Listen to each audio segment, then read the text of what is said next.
Hi there, Joka here from A Pocket Full of Happiness, and in this video I'm going to show you one of the new 5 by 7 inch cover plates called Stitched Hearts background. And I will also be using this die here called Miss You For You. It's basically you die cut the letters that can create those two different sentiments, and then there's some heart accents as well.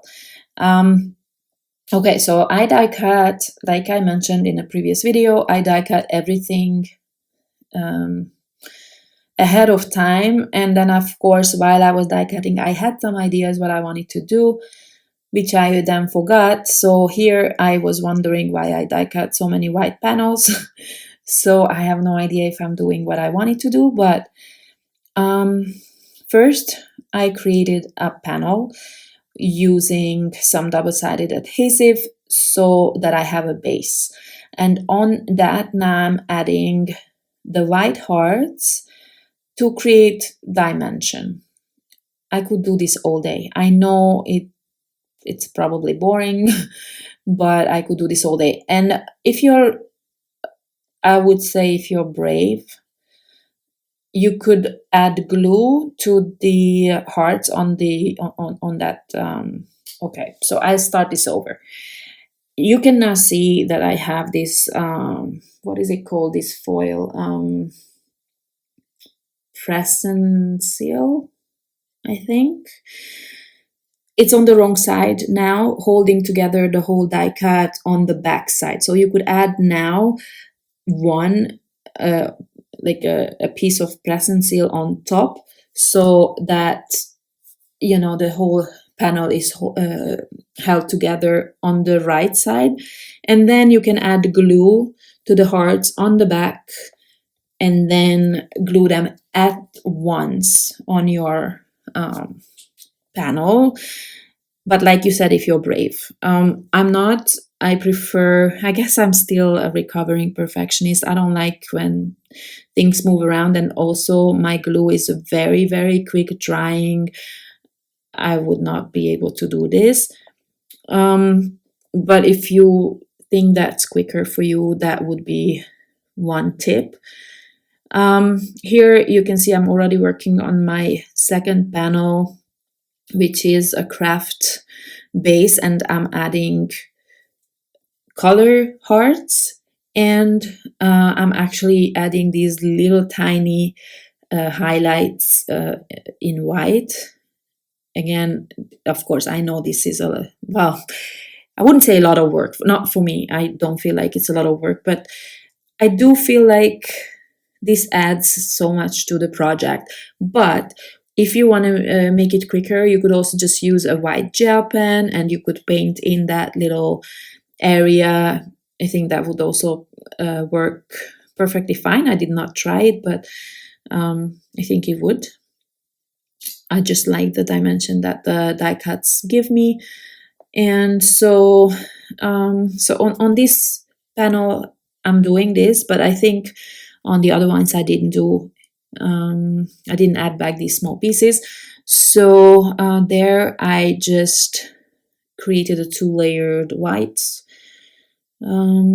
panel. So this is the finished color panel. And I created 2 different white panels. One will just be white.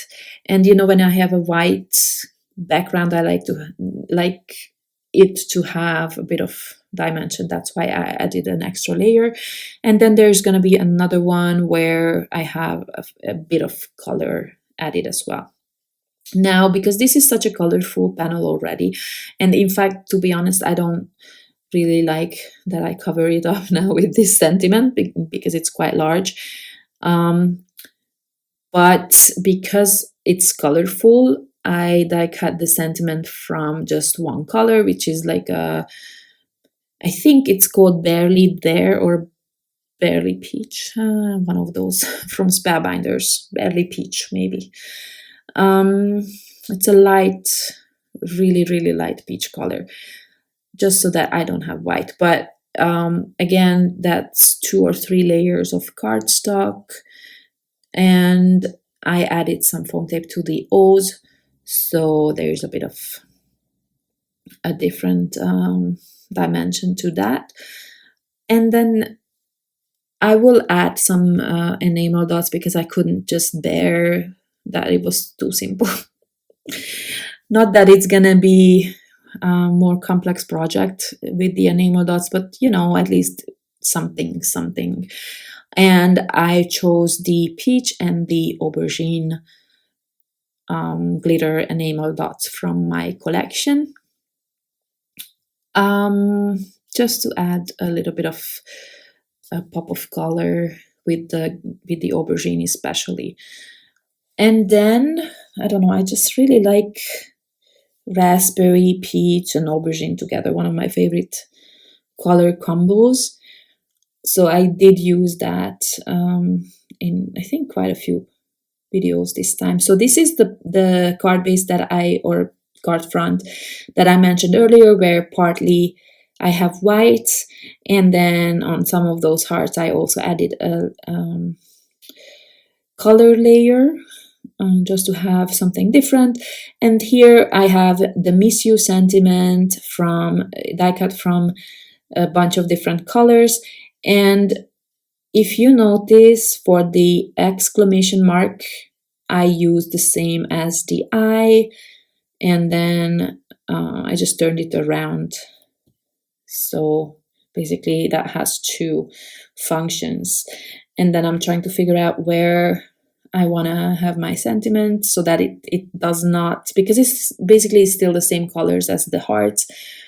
I did not want it to not stand out, so I was trying to be mindful about where I position the color hearts at the top. So I again have 2 layers of white cardstock behind the letters, and so they stand out a little bit here. In some places I have to add foam tape because there was not enough not enough dimension for some of the letters to stand on, to make the surface flush. I think you probably understand when you watch the video rather than me talking and babbling. I got distracted because I don't understand why my color changes constantly. Like in the video, I see the white constantly changes to yellow and then back to white. I don't get it. I know I had this problem before, but it's so strange because when I was editing the video, I did not see it at all. And now, I don't know, it's just weird.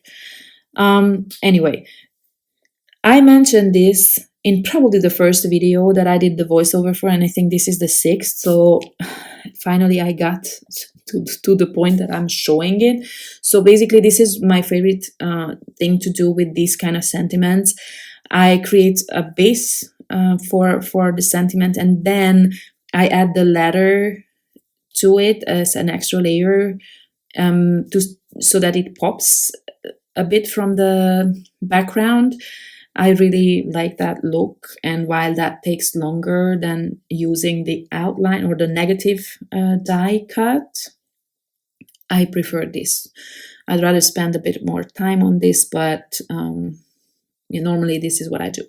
Okay, so as you can see, I'm layering a bunch of die cuts here.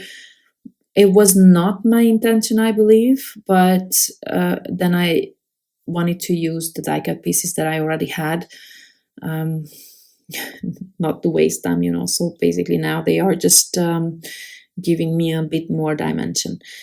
I have to be quick here with my glue because this is really drying fast, so I'm just trying to cover that panel as much as I can, or as well as I can. And here, and I believe that panel is actually 2 layers of white cardstock, so that I have now that I'm adding the color hearts, I will have the negative piece stand out more, if that makes sense. But I hope I will lift it up and show you, because maybe from this angle it's not visible, but it will be. And also you can see that I'm pushing in those hearts into the background. So definitely I remember well that I did this. Okay, so but I don't remember what I did with this background. I thought I had two white backgrounds, but apparently not. So ignore what I said earlier. And this is the third background then, and I'm not going to fill it completely because I want my sentiment to be on a white base so that it stands out, because again it's going to be colorful. And here you can see what I meant, that I have two layers of the negative of the panel basically. And since this sentiment is quite large, I'm just using the U part, and I pair it with the small sentiment, so it spells love you. And then I'm just trying to figure out how to place my letters, and I kind of push them together so that they take up less space, and also, well, basically this way they stand out more, right? Because that part of the card base is white, and then I have the colorful hearts around. Okay, so this is one of the cards. You can see all that dimension. I think it's pretty visible, especially in real life. Then there is this next one where the hearts are more dimensional. And then there's the third one, which I thought was completely white. So I have 3 layers of die cuts here. Then you can see the dimension there as well. Simple cards, but you can make these as colorful as you wish and as simple as you wish, or you can just emboss these as well, just as a layer on your project. I hope you like them. I know, again, it's a simple design, but I think you can use this for a lot of things. Thank you very much for stopping by. Hope to see you next time. Bye bye.